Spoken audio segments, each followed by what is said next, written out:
আমরা কোরআনে কারিম থেকে মাত্র এক আয়াতের 4 ভাগের 1 ভাগ পড়েছি। সূরার নাম সূরা মায়েদা, 120টা আয়াত আছে।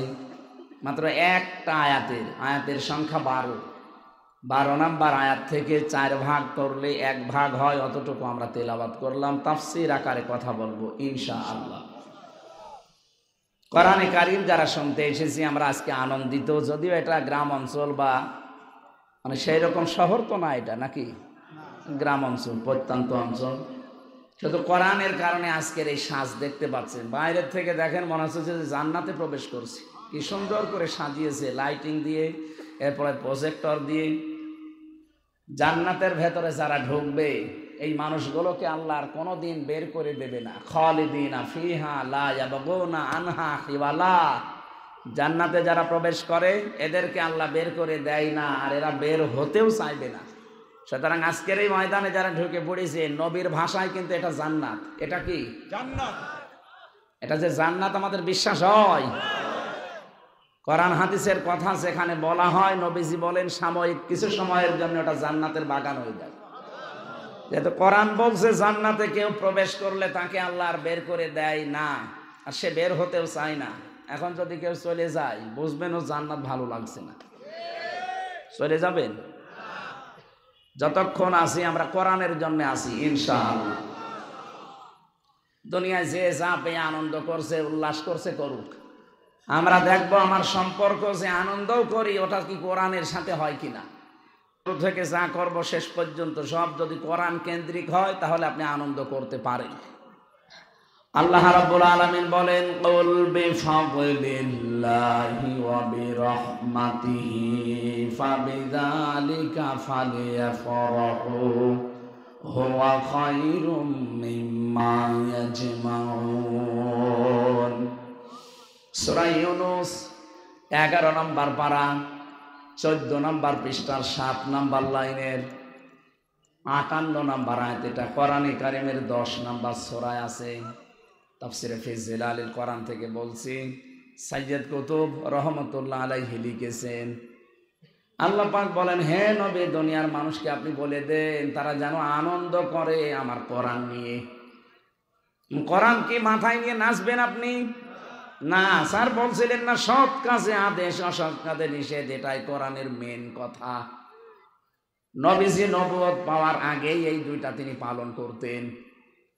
কি কথা বোঝেন? সৎ কাজে আদেশ করা, অসৎ কাজে নিষেধ করা, এইটার জন্যই আল্লাহ জান্নাতের ভেতরে হযরত আদম আলাইহিস সালামের যে ক্লাস নিয়েছিলেন এই দুইটা বিষয়ের উপরে। এটা হয়তো অনেকে জানেন না, আমি সিক্রেট ওপেন করছি আজকে। এইদিকে তাকান, যান বসেন, আপনি বসেন, ভালো করে বসেন। এখানে অনেক মানুষ আমরা এটা জানি যে জান্নাতের ভেতরে ফেরেশতাদের সামনে হযরতে আদমকে আল্লাহ সম্মানিত করেছিলেন। কিসের কারণে? ওয়া'আল্লামা আদামাল আসমাআ কুল্লাহা ইলা আখির আয়াত। সূরা বাকারার ভেতরে আল্লাহ বলেন, আমি আদমকে শিখিয়েছি যত কিছুর নাম আছে সব। এবার আমরা যারা জ্ঞানী মানুষ, বিশেষ করে আলেম, তাদেরকে বলছি, এখানে এসএম এর বহু বচন আসমা। এসএম মানে নাম, আসমা মানে নাম সমূহ। আপনার কি মনে হয় ক্লাস নিচ্ছে সরাসরি কে? ছাত্রকে? আদম নবী, সাধারণ মানুষ না। ভালো করে বোঝেন তো, ক্লাস নিচ্ছে সরাসরি আল্লাহ নিজে, আর ছাত্র আমাদের মতো কেউ না, সরাসরি আমাদের বাবা, সমস্ত মানুষের বাবা তিনি, তারপরও নবী তিনি। এমন জায়গায় ক্লাস করাচ্ছে যেটা দুনিয়ার সাধারণ জায়গাও না। জায়গা কোনটা? জান্নাত। বলেন বলেন। আমাদের কি মনে হয় যে এখানে আল্লাহর নাম বলতে আলু, পটল, ঝিঙা, বেগুন এগুলোর নাম শিখিয়েছে? এখানে সিলেবাসভুক্ত আলেম যারা আছে জিজ্ঞাসা করেন তো, প্রত্যেকেই ও কথা বলবে, আমিও বলবো, কারণ আমি এভাবেই পড়েছি। এইটা পড়ে আমরা কামেল পাস করি, এইটা পড়ে আমরা মাস্টার শেষ করি। যে আসমা বহু বছর আল্লাহ দিয়েছেন, বিভিন্ন জিনিসের নাম শিখিয়েছেন, যে এটা পাখি, এটা গাছ, এটা আলু, বেগুন, পটল, ঝিঙা না। কোনদিন চিন্তা এসেছে আপনার মাথার ভেতরে? আমি কিন্তু গবেষণামূলক কথা বলি, চিন্তা ভাবনা করে আন্দাজে কোনো কথা গতানুগতিক কথা বলার আমার অভ্যাস নেই। আমি কেন বলবো আন্দাজে মোসানবীর কাহিনী 2.5 ঘন্টা আপনি কিছুই পেলেন না। 5 মিনিট শুনবেন, ওখান থেকে অন্তত 10টা শিক্ষা যেন বের হয়। ক্লাস একেবারে ক্লাসের মতো করা লাগবে। আছেন না আপনারা? কোনদিন ভাবনা চিন্তা আসে যে আল্লাহ ক্লাস করায়, নবী ক্লাস করছে, জায়গাটা জান্নাত, কত বড় গুরুত্বপূর্ণ একটা ক্লাস, ওখানে এরকম জিনিসের নাম শিখি আল্লাহ করবে কি? মুফাসসিরিনে কিরাম যত এখন আধুনিক মুফাসসির যারা চিন্তা ভাবনা করে তারা লিখছে, আল্লাহ পাক ওই জায়গায় শিখিয়েছিলেন সমস্ত ন্যায় এবং সমস্ত অন্যায়, কিয়ামত পর্যন্ত যত ন্যায় এবং অন্যায়ের আসল বিষয় ওই এক ক্লাসে আল্লাহ সব আদমকে শিখিয়ে দিয়েছেন। প্রশ্ন আসতে পারে তাহলে আমরা, হ্যাঁ ওই ক্লাসে আমরা ছিলাম না, কিন্তু আমরা তার সন্তান। আদমের পৃষ্ঠদেশ থেকে যখন আমাদেরকে আল্লাহ বের করেন, ওয়াইদা খাযা রাব্বুকা মিন বানি আদামা মিন যুহুরিহিম যুররিয়াতাহুম ওয়া আশহাদাহুম ইলা আখির আয়া। আল্লাহ পাক বলেন, আমি আদমের পৃষ্ঠদেশ থেকে পৃথিবীর যত মানুষ কিয়ামত পর্যন্ত আসবে সবাইকে এক টানে বের করেছিলাম, যেটা আলমে আরো বলা হয় রুহের জগৎ।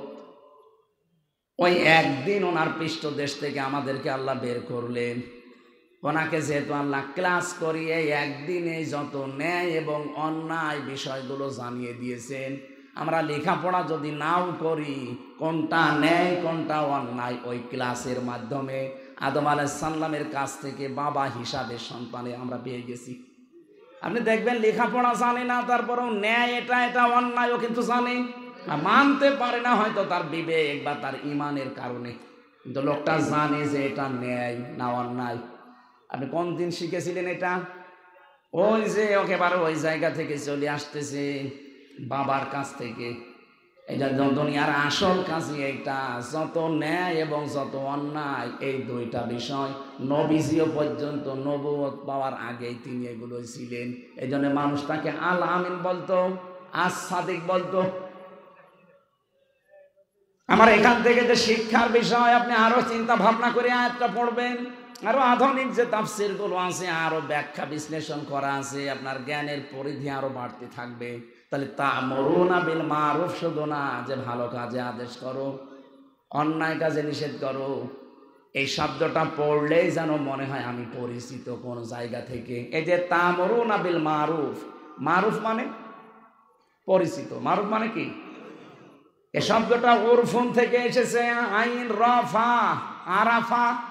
এটা আরাফাতের ময়দান বলা হয় কেন? কারণ ওই ময়দানে আদম আর হাওয়া পরিচিত হয়েছিলেন। তাহলে দুনিয়ার যত ভালো কাজ, যত ন্যায় কাজ, এটার সাথে আমরা আগেই পরিচিত। যত অন্যায় কাজ বাধা দেওয়া লাগবে এটার সাথে আমরা আগেই পরিচিত।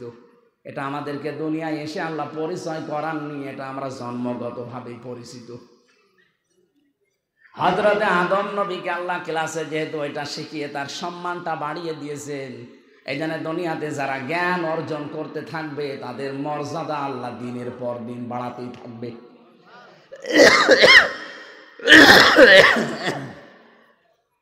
এই তথ্যটা আছে সূরা মুজাদালা 28 নম্বর পারার 2 নম্বর পৃষ্ঠার 14 নম্বর লাইনের 11 নম্বর আয়াতের মাঝের অংশে আছে, ওয়াল্লাযীনা উতুল ইলমা দারাজাত।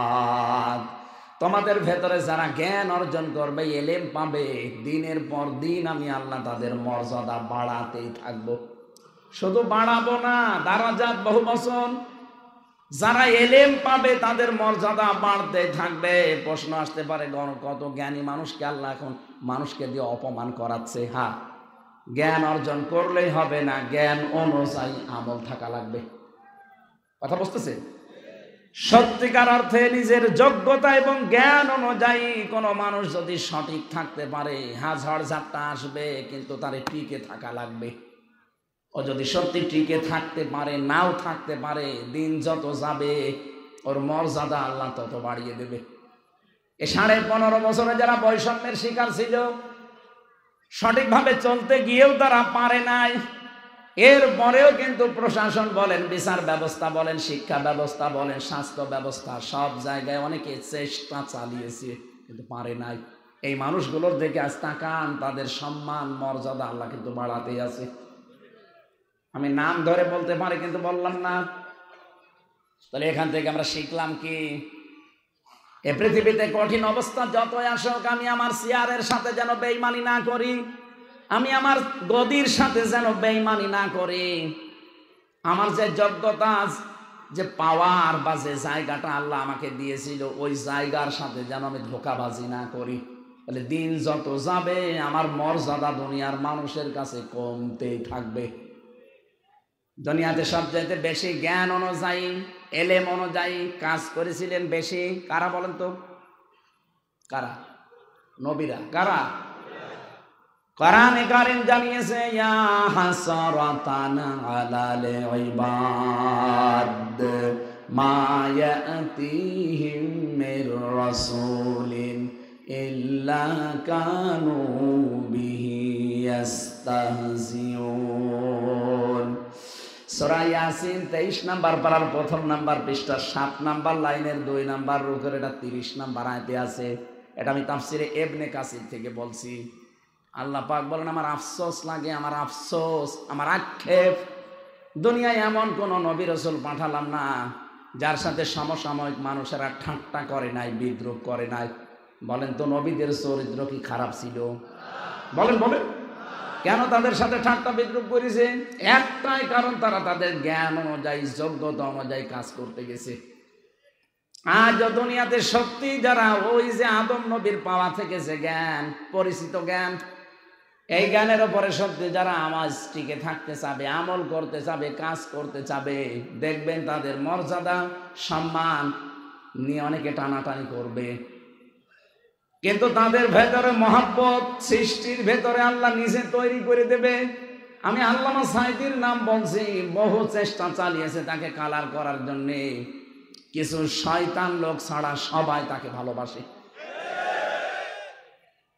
মাঝে মাঝে আমি দেখতাম জেল থেকে যখন নিয়েছি, তো আমার আগে থাকতো উনি পিছন ভ্যানে 1-1.5 কিলোমিটার 2 কিলোমিটার মানুষ দৌড়াতো, মহিলারা, হুজুর কোনো ভয় নেই আপনার, আফসোস করবেন না, ও জালেমদের কোনো কথা আমরা বিশ্বাস করি না। অথচ পুলিশ পেছনে পেছনে আছে, পুলিশের ভয় থাকার পরও তারা নির্দ্বিধায় আমাদেরকে শোনাতো, কোনো চিন্তা নেই। ওই যে ফাঁকা দিয়ে একটু মুখ বের করলে দেখতাম মহিলারা কিছু দৌড়াচ্ছে, চিনি না জানি না, অথচ ওর ভেতরে মহব্বত তৈরি করে দিয়েছে আল্লামার জন্য কে? ইন্নাল্লাযীনা আমানু ওয়া আমিলুস সালিহাতি সায়াজআলু লাহুমুর রাহমানু ওয়াদ্দা। সূরা মারিয়াম 96 নাম্বার আয়াত 16 নাম্বার পারার 11 নাম্বার পৃষ্ঠার 1 নাম্বার লাইনে আছে। যত তাফসীর আমি আয়াতের সাথে মিলিয়েছি, প্রত্যেক মুফাসসির আয়াতে বাংলা একই কথা লিখেছেন। প্রায় 42টা মিলিয়েছিলাম ভার্সিটি থাকাকালীন, এই যে বোদ্দা শব্দটা নিয়ে। আল্লাহ জানিয়েছেন সত্যি যারা ঈমান এনেছে, ও নোয়াখালীবাসী, নোয়াখালী না এটা? এদিকে তাকান, আল্লাহ পুরা কোরআনে যেখানেই দেখবেন ঈমানের কথা জানিয়েছে, সেখানে ঈমান পেয়েছে এ কথা বলেননি? প্রত্যেক জায়গায় তিনি বলেছে যারা ঈমান। এই ক্লাস চলছে না? 1 2 ছেলে ফেলে জবাব দিয়ে দেখেছেন? এইভাবে জবাব দেবেন যদি বুঝে থাকেন, আর না বুঝলে চুপ করে থাকবেন। কোরআনে ঈমান কেন্দ্রিক যত কথা আছে, এটা প্রায় 903 জায়গায় পাবেন পুরা কোরআন শরীফে। প্রত্যেকটা জায়গায় ডাইরেক্ট হোক ইনডাইরেক্ট হোক, প্রত্যেক জায়গায় আল্লাহ আমাদেরকে ডাক দিয়েছেন যারা ঈমান এনেছেন না ঈমান পেয়েছেন। এবার আপনি নিজের দিকে তাকিয়ে বলেন তো, আপনি কি ঈমান এনেছেন না ঈমান পেয়েছেন? না না, ঈমান এনেছেন কবে? আপনি ঈমান পেয়েছেন। আপনার মা বাবা পূর্বপুরুষ যারা মুসলমান ছিল তাদের পক্ষে এসেছেন, ঘরে এসেছেন, এর জন্য আপনি ঈমানদার। কোনদিন ঈমান এনেছেন না। হয়তো ছোটবেলায় আরবি পড়তাম, মক্তবে, এখানে মাদ্রাসার উদ্যোগে মনে হয় মাহফিল, এখানেও দেখবেন কায়দার পেছনে লেখা আছে এটা আমানতু বিল্লাহি কামা হুয়া বিআসমাইহি ওয়া সিফাতিহি ওয়া ক্বাবিলতু জামিয়া আহকামিহি ওয়া আরকানিহি। পাঁচটা বিষয়, এই পাঁচটার স্বীকৃতি দেওয়া লাগে, তারপর আপনি ঈমান এনেছেন বলে গণ্য হবেন। আমরা যারা এখানে আছি আমরা ঈমান আনি নাই, ঈমান পেয়েছি। বলেন ঈমান।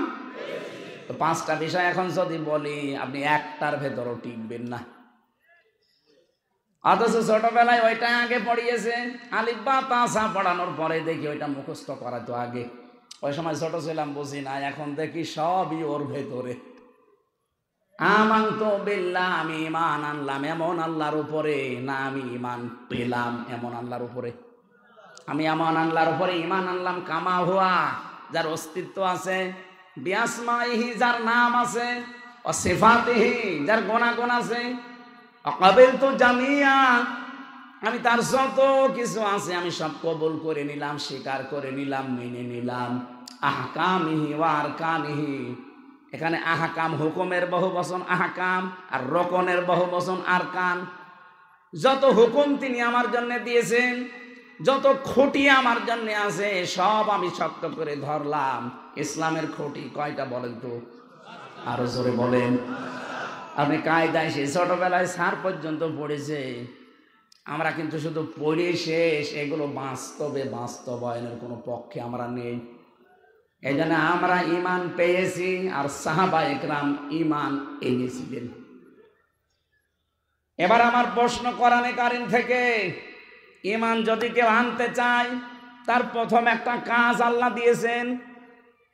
নোয়াখালীবাসী ঈমান এনেছি বললে হবে না, ঈমান আনার আগে একটা কাজ আছে, ওটা হচ্ছে তাগুত ছেড়ে দেওয়া। নিজে নিজের জায়গা থেকে ভাবেন তো, আপনি কি ঈমান এনেছেন তাগুত সহকারে না তাগুত ছেড়ে দিয়ে?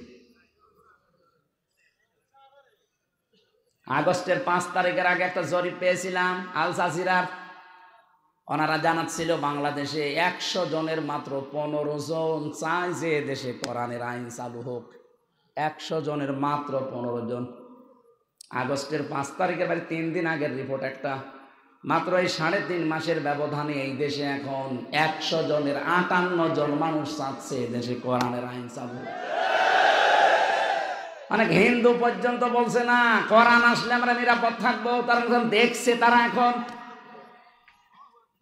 এবার বাস্তবে বলেন তো, ঈমান আনতে হলে যেটা ত্যাগ করা লাগে তার নাম তাগুত।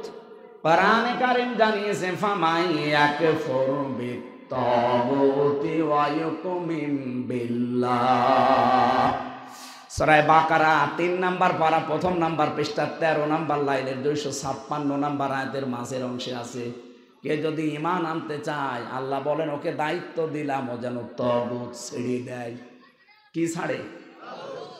তাগুত ছেড়ে দিয়ে যদি ঈমানের দাবি করে, ফাকাদ ইসতামসাকা বিল উরওয়াতিল ওয়াসকা, সে এমন একটা মজবুত খুঁটি, একটা রশি ধারণ করবে, লান ফিসাম আলাহা, জীবনও ছেড়ে যাবে না। এবার আয়াতটা বাংলাদেশের সাথে মিলান। এদেশে যারা তাগুত ছেড়ে দিয়ে ঈমান আনে তাদেরকে আপনি যতই জুলুম অত্যাচার করেন তার ঈমান থেকে টলাতে পারবেন না।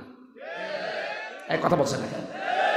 ডক্টর শফিকুল ইসলাম মাসুদ আমার আগের রিমান্ডে ছিল, যে অফিসার তাকে পিটিয়েছে এসে নিজে আমাকেও নিয়ে গিয়েছিল ওই ঘরে, বলছে এখানে মাসুদকে আমরা একেবারে ফুটবলের মতো লাথি দিয়েছি। 7-8 জন মিলে এই ঘরের ভেতরে তার চোখ বেঁধে এমন ভাবে লাথি দিয়েছি, ফুটবলকে যেভাবে মানুষ 4-5 জন মিলে মারে ওইভাবে মেরেছি। এত অত্যাচার জুলুম গেল। দেলাওয়ার ভাইয়ের কথাও বলছিল যে দেলাওয়ারকে আমরা এই তার গরম করে লজ্জাস্থানে ঢুকিয়েছি। ওরা ঈমান এনেছিল তাগুত ছেড়ে দিয়ে, এজন্য টলাতে পারেনি। 57 দিন রিমান্ড দিয়েছে। বাংলাদেশের ইতিহাসে এই বেশি। এত কিছু করার পরও তার ঈমান থেকে মানুষ টলাতে পারেনি। অথচ এই দেশে 15.5 বছরে কত বড় বড় ইমাম সাহেব পর্যন্ত ঈমান হারিয়ে ফেলেছে, কারণ তারা ঈমান এনেছে তাগুত ছেড়ে না দিয়ে। জাতীয় মসজিদের ইমাম পর্যন্ত পালিয়ে গেছে, ঈমানই ছিল না, অথচ ইমামতি করত। কি কথা বলছেন এখানে? আরে ভাই, ইমান আনতে হলে আগে তগুত ছেড়ে দেওয়া লাগবে। সে নিজে নৌকা মার্কা নিয়ে দাঁড়ায়, তো তার ইমান থাকে কি করে? আমি তো বাস্তব কথা বলছি। আপনি একটা কথা কেউ পাশ কাটিয়ে যেতে পারবেন না। বলেন তো, যে লোকটা নৌকা মার্কা নিয়ে দাঁড়াতে পারে, ওর ইমান আনা হয়েছে? এত বড় একটা জালেমা মহিলাকে সে নাম দিয়ে দিল কওমি জননী। আমার সাথে ৭৬ জন আলেম ছিল জেলখানায়, ওরা সবাই ওই দিন সি আস্তাগফিরুল্লাহ করল কি এই কথা বলে বদদোয়া করছিল যে লোকটা আমাদেরকে ডুবিয়ে দিল একেবারে। নিজের একটা স্বার্থের কারণে, জাতীয় মসজিদের ইমাম হওয়ার জন্যে আপনি জালেমা মহিলাকে নিজেও জানেন যে জুলুম করছে, আপনি নিজেও জানেন যে এই লোকটার কারণেই ইলিয়াস আলীর মেয়ে বুকের ভেতরে নিয়ে যেভাবে মায়া কান্না করছিল, তখনও জানতো যে ইলিয়াস আলী বেঁচে আছে। আমি আয়না ঘরে ছিলাম 10 দিন, প্রথম ওই মিনিটাই, বড়টাই না, মাঝে মাঝে দেখতাম পিটা তো মানুষকে রাতের বেলা, কান্নার আওয়াজ এত বেশি আসতো, এক সময় তো এক জায়গায় করে দিত। বলতাম কি? বলছে আমাকে খুব পিটিয়েছে। বললাম এই জায়গার ছাড়া আরো গুরুত্বপূর্ণ কোনো জায়গা? হ্যাঁ, এছাড়া বড় জায়গা আছে, আমাদেরটা তো ছোট। অথচ 2 বছর 5 বছর 7 বছর পড়ে আছে, কেউ জানে না দুনিয়ায়। এইটাই যদি এত কঠিন হয়, বিগ যেটা, বড় যেটা আয়নাঘর, সেটা শুনতাম নাকি ওইটার সাথে ভারতের মাটির নিচ দিয়ে সুড়ঙ্গ পথ করা আছে, বেশি ঝামেলা করবা তোমারে কিন্তু মাছের খাবার বানিয়ে দেব, এই কথা বলতো। ইনি না, এনার কলিগরা আমারও রিমান্ডে 10 দিনে কি কথা বলেছে, যা বলতে বলছে এটা যদি না বলেন তাহলে আপনার বউ তুলে নিয়ে আসবো। এই দেখেন, কোরআন শরীফ আমার সামনে এই কথা আমারে বলেছিল যে আপনার বউ তুলে নিয়ে আসবো। তখন আমার ম্যাডামেরও বাচ্চাটার মাত্র 7 মাস বয়স, ওই অবস্থায় ওর শরীরে চলে না, আর তুলে নিয়ে আসতো। আমি জানি, আমি যদি না বলতে চাইতাম, ওর তো চরিত্র নেই, ওরা ঠিক তুলে নিয়ে আসতো। রাত 12টা 1টার দিকে হঠাৎ করে এসে 4-5 জন মুখ বাঁধা, এই রেডি হন। কি রেডি হব? তোমারে নিয়ে যাব। মানে মনে হচ্ছে ছেড়ে দেবে। চোখ মুখ বেঁধে গাড়ির ভেতরে নিয়ে খালি ঘোরায়, কোথায় কোথায় নিয়ে যায় কেউ তো জানে না। হঠাৎ রাত 2টা 3টার দিকে দেখবেন গাজীপুর জঙ্গলে, অথবা ওই যে টাঙ্গাইল মধুপুর জঙ্গলে, কি এখানে কি দৌড় দেন, ছেড়ে দিলাম। যেই দৌড়াবেন পেছন দিক থেকে গুলি করে বলবে ক্রস ফায়ারে মরে গেছে। এই চলছিল দেশে, আমি নিজে তো দেখেছি, এই চলছিল। ওই সময় আমার মনে হচ্ছিল ইলিয়াস আলী বেঁচে আছে, কিন্তু ওনারে মনে হয় এই যে 23-এর দিকে মেরে ফেলিছে। অথচ মায়া কান্না করছিল না তার মেয়েটাকে বুকের ভেতরে নিয়ে, তোমার বাবাকে যদি বেঁচে থাকে আমি বের করে দেবো। আরে আপনি জানেন তো বেঁচে আছে, ওই সময় বের করে দিলে তো ওগুলার এতিম হয় না।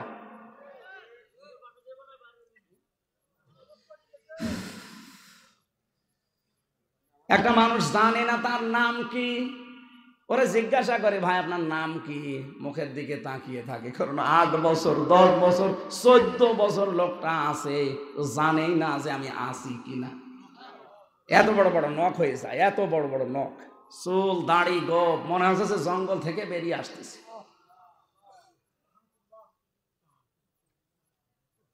কেউ কেউ দেখতাম নখ দিয়ে ওই যে দেওয়ালের সাথে খুশিয়ে খুশিয়ে ভাঙ্গা ভাঙ্গা অক্ষরে লিখে রেখত, ভাই যদি বাইরে যেতে পারেন এই নাম্বারটা জানাবেন যে আমি বেঁচে আছি। সকালবেলা কয়টা পচা ছোলা দিয়ে যেত, পারলে খান না পারলে ফেলে দিন। সকালবেলা, দুপুর বেলা দিত 1 মোট ভাত, মনে হচ্ছে কেউ মাখিয়ে দিয়েছে। মুফতি ফখরুল ভাই নোয়াখালীর সন্তান, এই যে হাতিয়ায় বাড়ি, আমার সাথে ছেলে ছিল শেষের 3 বছর। আমার মাঝে মাঝে দেখতাম এবার 60 পাট হয়ে শুয়ে আছে, হাত পা ছেড়ে দিয়ে। এমনি তো এদিকে 3.5 হাত, এদিকে 1.5 হাত, এতটুকু ঘর। কি হয়েছে ভাই এইভাবে থাকেন?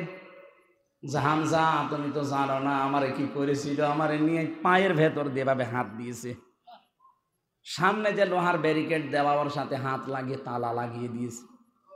আরে 1 মিনিট 5 মিনিট 10 মিনিট না, বছরের পর বছর এইভাবে আমি বসে আছি। 1-1.5 মিনিট সময় দিত টয়লেট করার জন্য, 1-1.5 মিনিট।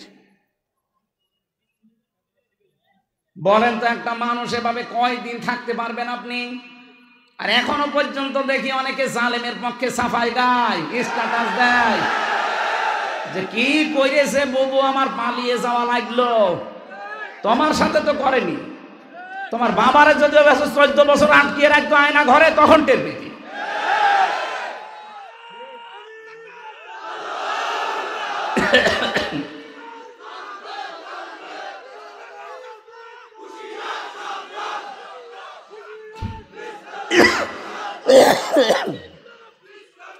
আলহামদুলিল্লাহ ভাই, না আপনি জানেন যে লোকটা জালেম, এরপরও সাফাই গান কি করে?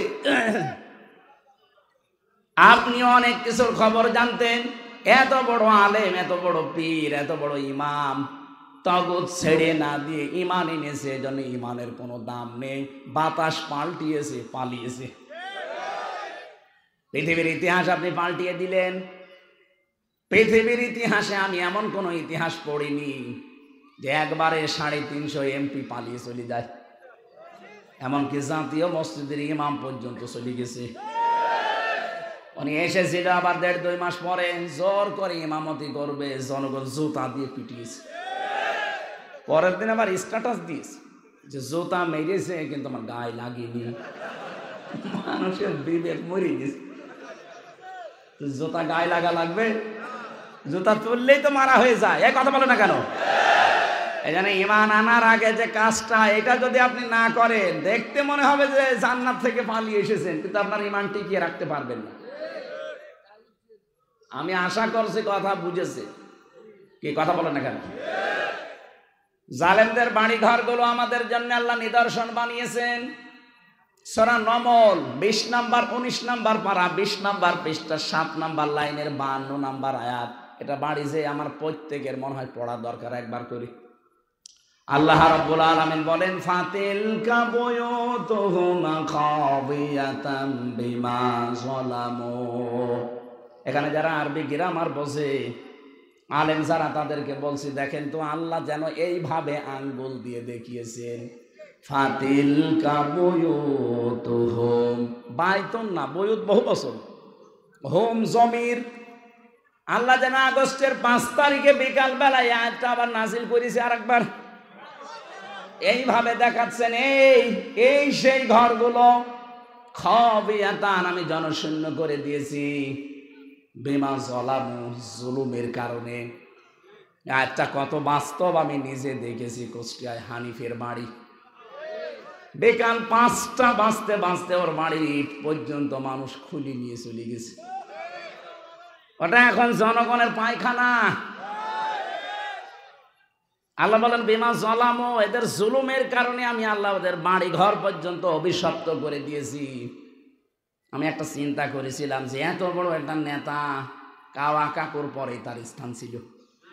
কি হানিফের নাম শোনেননি? তার বাড়ি এখন যান, পায়খানার প্যান পর্যন্ত খুলি নিয়ে চলে গেছে। এত দাপট ছিল এই দেশে, এত এত নিকৃষ্ট পরিণতি আল্লাহ কেন করলো? আর এখন জনগণের টয়লেট হইল কেন? আমি 16 সালে একবার হজে গিয়েছিলাম, ওইটার সাথে মিলালাম। হজ করার সময় চারিদিকে 7 চক্কর মারলাম। এরপরে উপরে যেয়ে দেখি পেটে ব্যথা। এক পুলিশকে ডাক দিলাম, ইয়া আখি তাল, এদিকে আসেন। এখানে আশপাশে কোনো ফার্মেসি আছে? আমার পেটে দারুণ ব্যথা করছে। এতক্ষণ তো আমার ভালোই লাগছিল। পুলিশ আমারে বলছে, ইয়া হাজিউল হুজ্জাত আইনা বিলাদুকা, ও হাজি, দেশ কোথায়? যে তুমি বাংলাদেশ, বাংলাদেশ থেকে এসেছি। ওর ভাষা দিয়ে আমারে বলছে, হাজি আপনি জানেন না এটা কোন জায়গা? না তো। আবু জাহেলের বাড়ি। আপনি এখনো পায়খানা না করে দাঁড়িয়ে আছেন, তাড়াতাড়ি করে।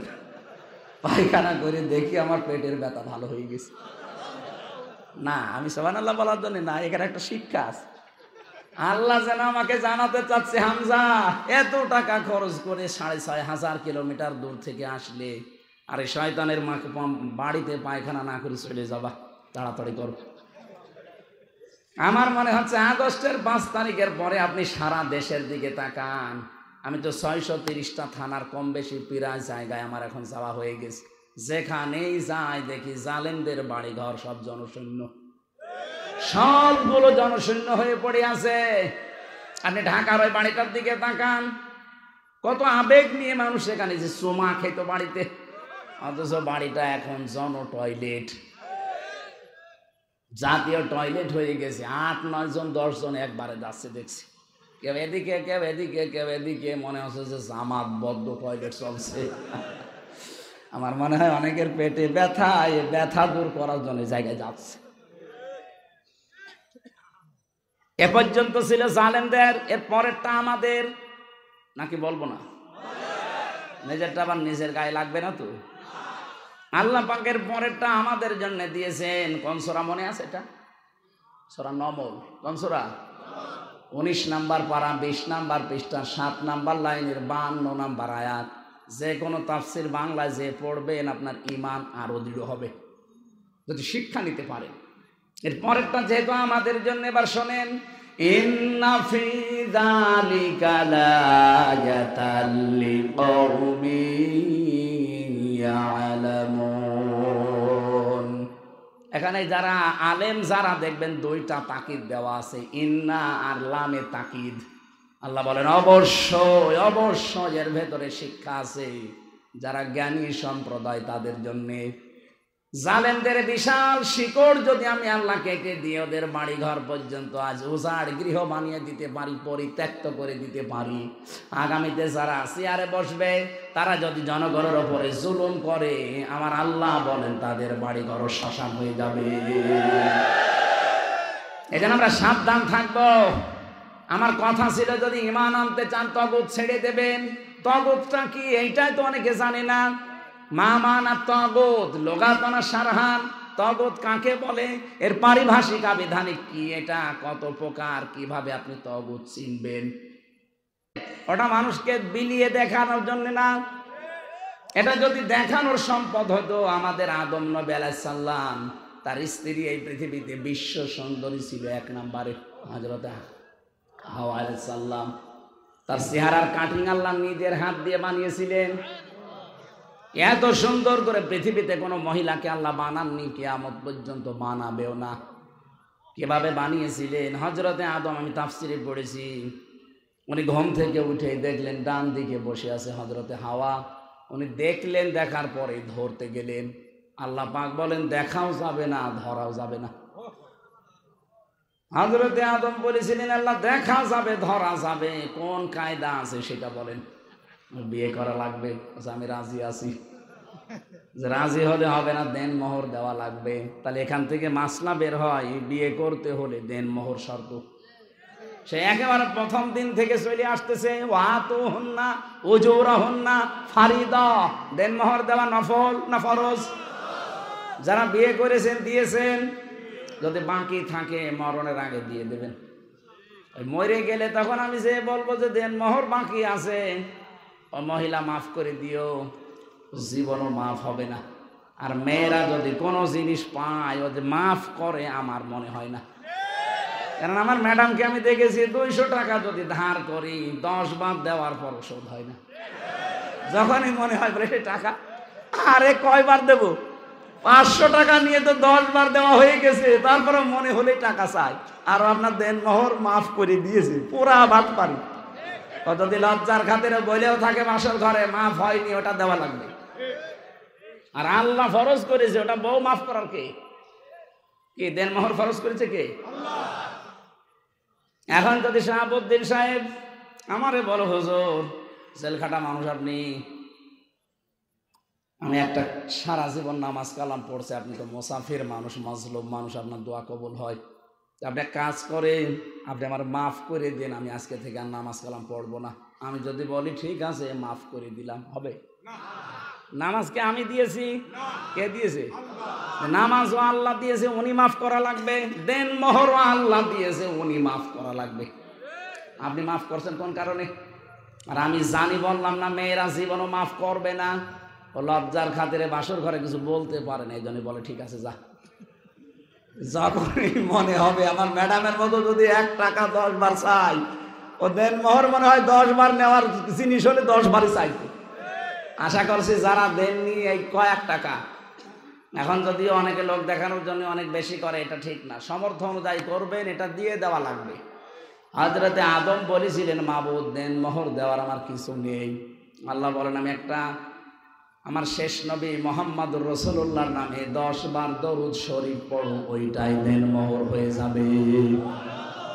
আমার মনে হয় এইরকম শরীয়ত যদি এখন থাকতো, যে দেন মোহর শুধু শুধু দরুদ শরীফ পড়লেই শোধ, এক একজন 50টা করে বিয়ে করত।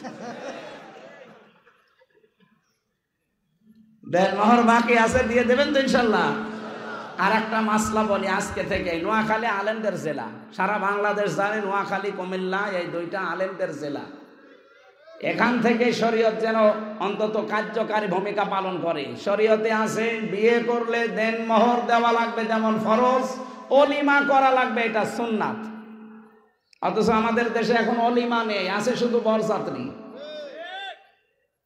স্যারকে জিজ্ঞাসা করেন অলিমা করেছে কিনা, করেন, বরযাত্রী খেয়েছে। আমিও পারছি না, কারণ আমি জানতাম না ওই সময়, এখন আমি জানি। এ স্যারের অবস্থা ওই, অলিমা করেছিলেন, করেন, বরযাত্রী গেছে। কোন শরীয়তে পেলেন আপনি বরযাত্রী যাওয়া লাগবে? মেয়ের বাড়ি থেকে যদি জোর করে কেউ একটা পানও খায় সেটাও জুলুম। আর আপনি 200-250 মানুষ নিয়ে তার মাথার উপরে চাপিয়ে দিচ্ছেন। ও তো 22 বছর 25 বছর এত কষ্ট করে একটা মেয়ে মানুষ করে দিলেও ওর তো অন্তত শুকরিয়া আদায় করা দরকার। তারপরও 250-300 মানুষ নিয়ে আপনি ফকিরের মতো নির্লজ্জ মানুষ যারা বরযাত্রী যায়, এদের মতো ছোট লোক আজকে থেকে বরযাত্রী জীবনে আর যাবেন না। কারণ এটা ইসলামে নেই। ইসলামে আছে অলিমা। অলিমা কি ছেলের বাড়ি হয় না মেয়ের বাড়ি? আশা করছে, আমার মনে হয় এটা মানবে না, কারণ এতদিনের অভ্যাস একবারে পাল্টায়। তারপরও শরীয়ত যেহেতু এটা মেনে নেওয়া লাগবে, আজকে থেকে কোনো বরযাত্রী আর আওয়াজ দিচ্ছে না, তার মানে যাবে। বরযাত্রী আর জীবনে কোনোদিন যাবেন? কারা কারা যাবেন না দেখি? হ্যাঁ, আন্দাজে হাত তুলেন না, মুনাফিক হয়ে যাবেন। তোলেন তোলেন তোলেন, তাড়াতাড়ি তোলেন। আলহামদুলিল্লাহ, এলাকায় মেয়ে বিয়ে দিয়ে শান্তি পাওয়া যায়। অলিমা করবেন যদি আপনার সামর্থ্য থাকে।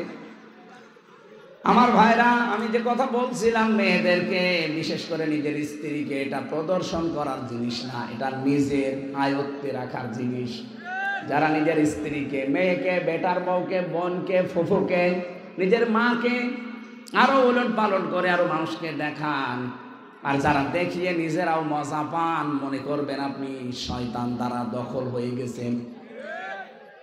বাজার ঘাটে যাওয়া যায় না কিছু মানুষের যৌনতার কারণে, এমন উশৃঙ্খল পোশাক পরে শয়তান পর্যন্ত চিন্তা করে কত নিচে নিয়েছে। আগে সন্তান 4 পিস ছিল, ওখান থেকে 3 পিস, এরপরে 2 পিস। এখন বিশ্ববিদ্যালয়ে মাঝে মাঝে যে দেখি ও আর নেই 2 পিস, 1 পিস পরে এসেছে। একটা যুবতী মেয়ে, 18 বছর, 20 বছর, 22 বছর বয়স, 1 পিস পরে, বুকে কোনো ওড়না নেই, আর মাথা তো সেরকম। বলেন তো কেমন লাগে? ফার্স্ট ক্লাস শয়তান। একবার যশোরে, ওই সময় বিশ্ববিদ্যালয়ে মাস্টার্সে ছিলাম, যশোরে নামলাম, ওই যে ফালবাড়ি মোড়ে দেখে একটা মিছিল আসতেছে ইফটিজিং এর বিরুদ্ধে, ডাইরেক্ট অ্যাকশন। চিন্তা করলাম এখানে যদি আবার কোনো পুলিশ থাকে, এমনি তো হুজুর দেখলে সমস্যা, না জানি আবার ধরে কোন সালের অপরাধী বলে চালিয়ে দেয়। ঢুকলাম পাশে এক চার দোকানে, ঢুকে দেখি এক পুলিশ চা খাচ্ছে। আরে ভাই, আপনার যন্ত্রণায় আসলাম এখানে, আর আপনি আমার সাথে। হুজুর একটা কথা বলবো, বলো। এই যে মিছিল আসতেছে ইফটিজিং এর বিরুদ্ধে, ডাইরেক্ট অ্যাকশন, সরকার আমার দায়িত্ব দিয়েছে মিছিল পাহারা দেওয়ার যেন কোনো অঘটন না ঘটে। যশোর MM কলেজের মেয়েরা সামনের সারিতে যেভাবে মিছিল করছে, এক হাতে ব্যানার আর এক হাতে এইভাবে চালাচ্ছে ইফটিজিং এর বিরুদ্ধে, ডাইরেক্ট অ্যাকশন। আমি তো যুবক মানুষ, যা দেখছি মনে হচ্ছে ইফটিজিং আমি আগে করি। ঠিকই বলিস, আপনি দায়িত্ব। আশা করছি যৌনতা ছড়ানো এখন থেকে বন্ধ করেন। ভারতের এই সংস্কৃতিগুলো আমাদের বন্ধ হলে আমরা অনেকটা স্বাভাবিক হব।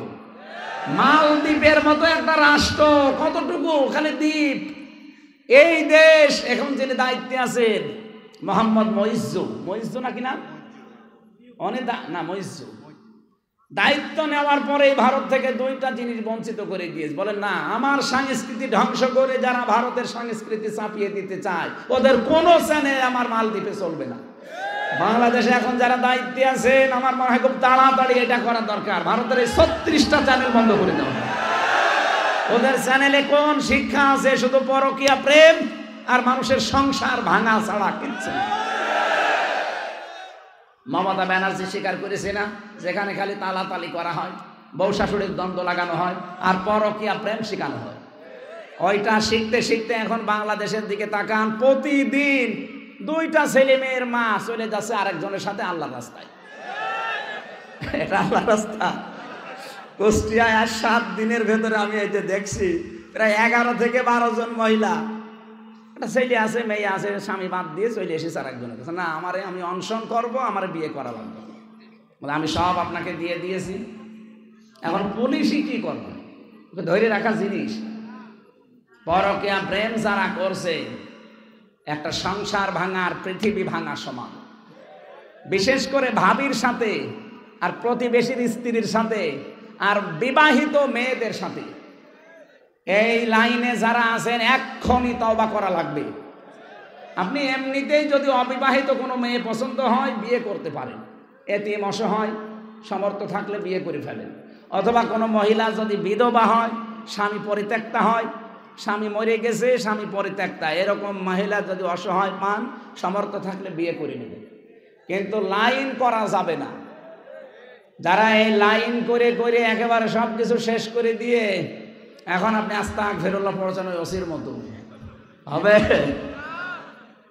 আর এটা থেকে মুক্তি পাওয়ার জন্য 2টা ঔষধ আছে। আপনাদের সময় বেশি হয়ে গেল মনে হয়, রাত হয়ে গেছে। কোরআনে কারিমের সূরা নূর 18 নম্বর পারা 12 নম্বর পৃষ্ঠা 8 নম্বর লাইনের 30 নম্বর আয়াতটা বাড়ি যেয়ে পড়বেন। 2টা ঔষধ আল্লাহ দিয়েছেন। নিজের স্ত্রী যাদের ভালো লাগে না, অন্যের বউ দেখলে আকর্ষণ হয়, ভালো লাগে, তাদের জন্য মাত্র 15 দিন পর্যন্ত একটু মেনে চলেন, দেখবেন আপনার মনের পরিবর্তন হয়ে গেছে।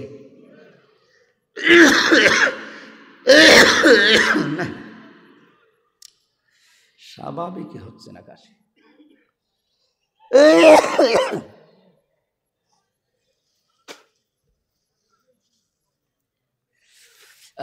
সুবহানাল্লাহ। একটু চা দেখি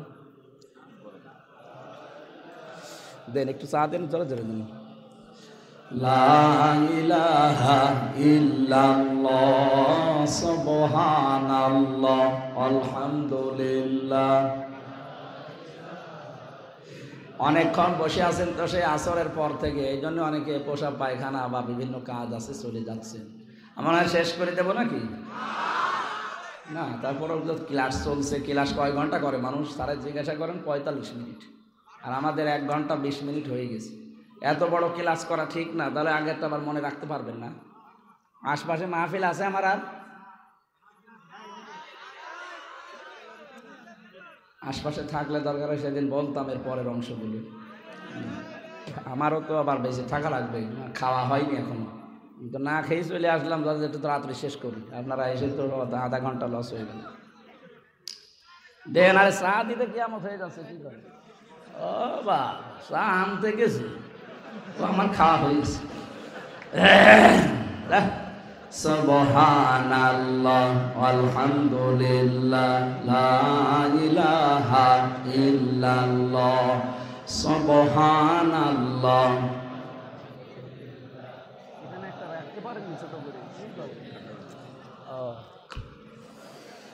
লা ইলাহা ইল্লাল্লাহ মুহাম্মাদুর রাসূলুল্লাহ।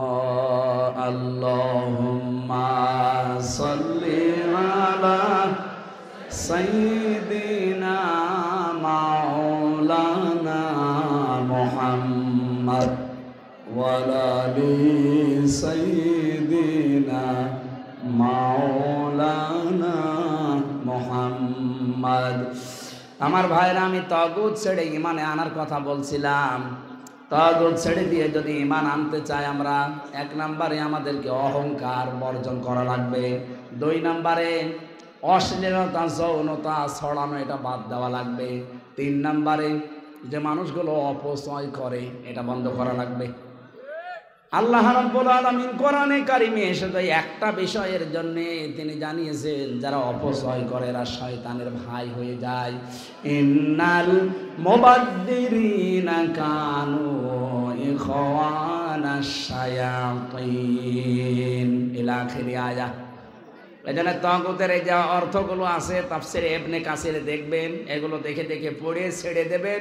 এরপরে ঈমানের দাবি করবেন, আপনার ঈমান এত মজবুত এত শক্ত হবে, পাহাড় টলে গেলেও আপনার ঈমান কেউ টলাতে পারবে না। আল্লাহ আমাদের ওইরকম ঈমান আনার তৌফিক দিন, বলেন আমিন। কোরআনে কারিমের আজকের তেলাওয়াতকৃত আয়াতের সাবজেক্ট ছিল আল্লাহ আছে কাদের সাথে। এটা আমরা চাই না জানতে? 5টা কাজ দুনিয়ায় যারা করতে পারবে আল্লাহ বলেন আমি তাদের সাথে আছি। ওয়াকালাল্লাহু ইন্নী মাআকুম, অবশ্যই আমি আল্লাহ তোমাদের সঙ্গে আছি, মানে আমার রহমত তোমাদের সাথে আছে। যদি 5টা কাজ দুনিয়ায় কেউ নির্দ্বিধায় করতে পারে, লাইন আকামতুমুস সালাত, যারা নামাজ কায়েমের জন্য চেষ্টা চালাবে, এটা রাষ্ট্রের ব্যাপার। কার ব্যাপার? এটা ওয়াজ করে হয় না, যেহেতু রাষ্ট্রের ব্যাপার, এজন্য এমন একটা রাষ্ট্র তৈরি করার জন্য চেষ্টা চালাতে হবে যেখানে নামাজ কায়েমের বিধান। 2 নম্বরে আতাইতুমুজ যাকাত, যারা সম্পদ থাকলে যাকাত দিয়ে দেবে, এটাও রাষ্ট্রের ব্যাপার। এটা শুধু ব্যক্তিগতভাবে দিলে আপনি ব্যক্তিগতভাবে বেশি যাবেন, কিন্তু এটা ব্যাপার রাষ্ট্রের। ওয়া আমানতুম বিরুসুলি, 3 নম্বরে রাসূলের উপরে ঈমান আনা। প্রশ্ন আসতে পারে এখন যে রাসূল কই? রাসূল নেই, রাসূলের নায়েব আছে, উত্তরাধিকারী। তাদেরকে বিশ্বাস করা লাগবে এবং আযযারতুমুহুম, সাহায্য করা লাগবে এই বিধানগুলো জারি করার জন্য। ওয়াকরাতুমুল্লাহ করদান হাসানা। 4 নম্বরে এই মানুষগুলোকে আল্লাহকে ঋণ দেওয়া লাগবে, উত্তম ঋণ। আমার প্রশ্ন হচ্ছে, আল্লাহ কি গরিব যে তাকে ঋণ দেওয়া লাগবে? আল্লাহর বান্দাদের ভেতরে বহু মানুষ এমন গরিব আছে না যে ঋণ নিতে চায়? উত্তম ঋণ তাকে দেওয়া লাগবে, তাহলে দান করার চাইতে ডবল সওয়াব পাওয়া যাবে। আল্লাহ রাব্বুল আলামিন এরপরে জানিয়েছেন লাউ কাফিরান্না আনকুম সাজ্জিয়াতিকুম, এগুলো যদি সত্যিই কেউ করতে পারে তার জীবনের অপরাধগুলো ঢেকে দেব। ওয়ালা উদখিলান্নাকুম জান্নাত, প্রবেশ করাবো আমার এমন একটা জান্নাতে তাজরি মিন তাহতিহাল আনহার, যার তলদেশ দিয়ে নদী আর নহর প্রবাহমান। ফামান কাফারা বাদা যালিকা মিনকুম, এ বক্তব্য শোনার পরে কেউ যদি মুখ ফিরিয়ে চলে যায়, ফাকাদ দাল্লা সাওয়া সাবিল, সে যেন হেদায়েতের পথ থেকে বহু দূরে চলে গেল। আল্লাহ আমাদেরকে যেন হেফাজত করেন, তাকে সঙ্গে রাখার জন্যে এই 5টা কাজ দুনিয়া আঞ্জাম দেওয়ার তৌফিক দিন। না আমি সহ প্রত্যেকে ব্যস্ত এবং